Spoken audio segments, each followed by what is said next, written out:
The hidden strategy of King Solomon, the man with 700 wives and 300 concubines. Have you ever paused while reading the Bible and wondered, why would a man as wise as King Solomon have 700 wives and 300 concubines? Was it vanity, a thirst for power, or perhaps something much deeper? For centuries, people have imagined Solomon as a ruler of great indulgence, surrounded by beauty, luxury, and desire. But behind the shimmering image of his palace and the whispers of his thousand loves hides a truth that's far more complex. Solomon's story is not just one of romance or temptation. It is the story of a mind so brilliant that it reshaped the destiny of a nation. A ruler who turned marriage itself into a weapon of peace, and whose wisdom became both his strength and his downfall. The Golden Age of Solomon. Solomon was the third king of Israel, the son of the legendary warrior King David, a man who had unified the tribes, conquered enemies, and built an empire from the ashes of chaos.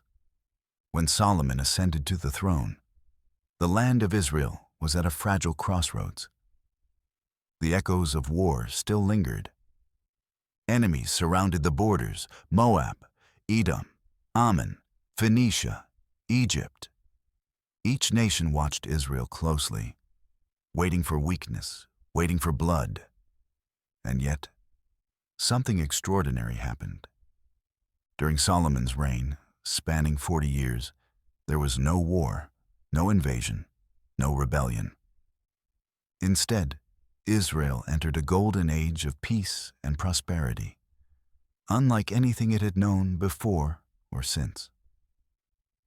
The nation flourished, trade expanded, the people lived without fear. But peace, as history reminds us, never comes cheaply.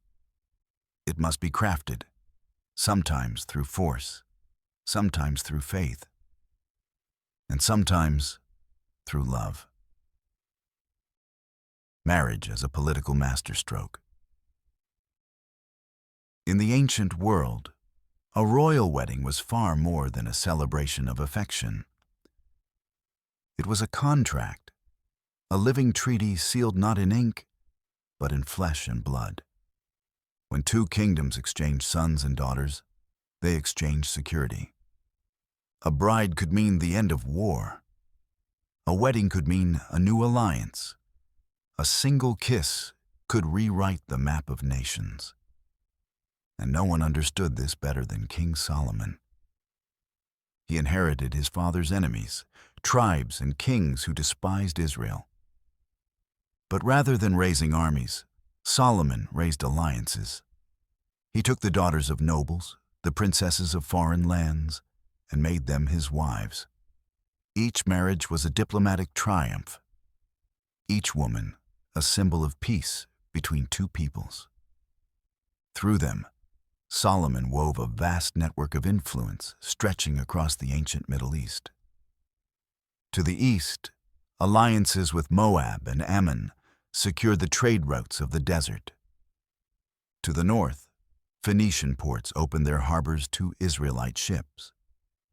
To the south, the shadow of Egypt itself, once a mighty oppressor, became a silent guardian of Israel's peace. Under Solomon, Jerusalem transformed from a fortress city into a radiant capital of commerce and culture. Its streets were alive with merchants from every corner of the known world. Arab traders, Egyptian craftsmen, Tyrian sailors.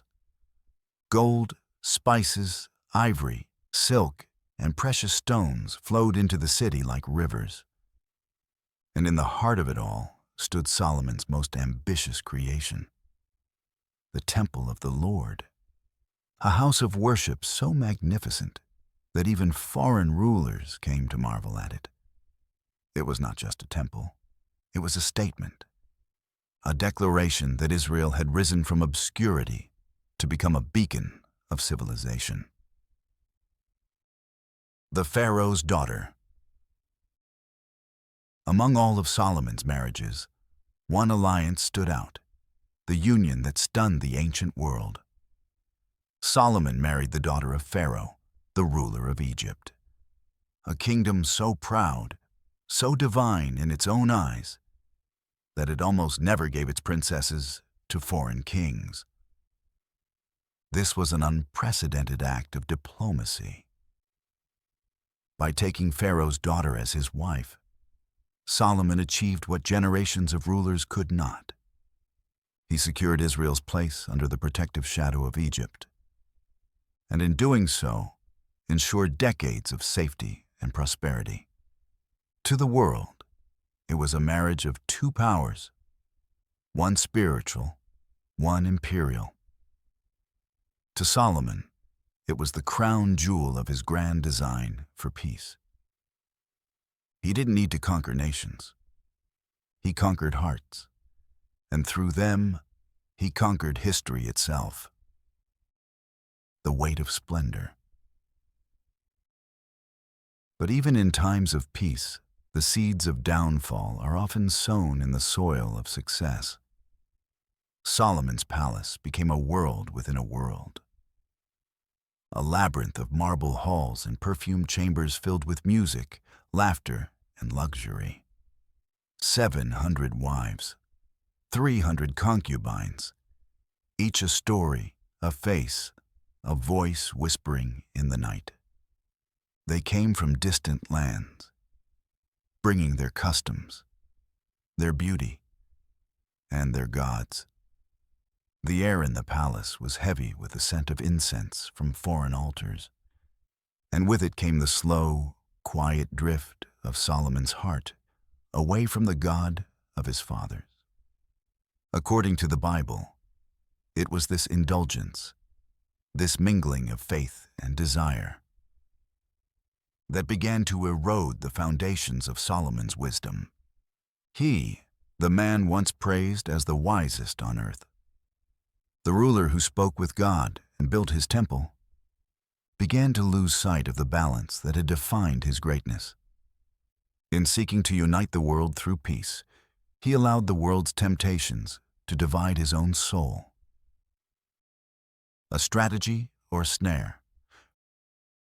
From a political lens, Solomon's approach was nothing short of genius. He created peace where there should have been war, wealth where there should have been ruin. But wisdom, even divine wisdom, can be twisted by the weight of human desire. The alliances that once held the kingdom together began to weaken. The women who once symbolized peace became reminders of compromise. And as Solomon aged, the spark of his earlier vision dimmed. When he died, the unity of Israel did not survive him. The kingdom fractured, divided between rival sons and bitter factions. The empire of wisdom became a memory, a golden age lost to time, undone by the same forces that had created it. The eternal lesson. Solomon's life remains one of the most fascinating paradoxes in all of history. He was a king, blessed with unparalleled wisdom, a man who understood the minds of nations and the hearts of people. Yet he was also a man undone by his own passions, a reminder that knowledge alone cannot save a soul. His story teaches us that true wisdom isn't measured by what we build, but by what we are willing to surrender. To rule others, one must first rule oneself. To create peace, one must first master the storms within. Even the wisest man in the world could not escape the eternal struggle. Between intellect and emotion, between ambition and humility. Solomon's 1,000 loves were not merely a sign of indulgence. They were a reflection of a heart searching endlessly for meaning, for connection, for something greater than even his own power. And perhaps that is why his story endures. Because in Solomon, we see ourselves, our brilliance, our contradictions, our longing to create peace, even when we are at war within. A legacy beyond time. Today, thousands of years later, the ruins of Solomon's temple are long gone, but his name still echoes through scripture, art, and song. He remains a symbol of wisdom, a man both divine and deeply human. His story reminds us that greatness and weakness are often two sides of the same coin, that the pursuit of peace, power, or love will always come at a cost. And in that truth lies the beauty of Solomon's legacy, that even the most powerful ruler in the world was still just a man. Brilliant, flawed, yearning, and mortal. So the next time you hear the story of the king with 700 wives and 300 concubines, remember, it was never just about pleasure. It was about power, politics, and the delicate art of peace.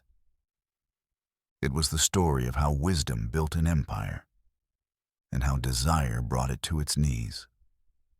If you enjoy stories like this, where history, faith, and human nature intertwine, make sure to like, share, and subscribe, because there are still many hidden tales within the pages of the Bible, waiting to be rediscovered and retold.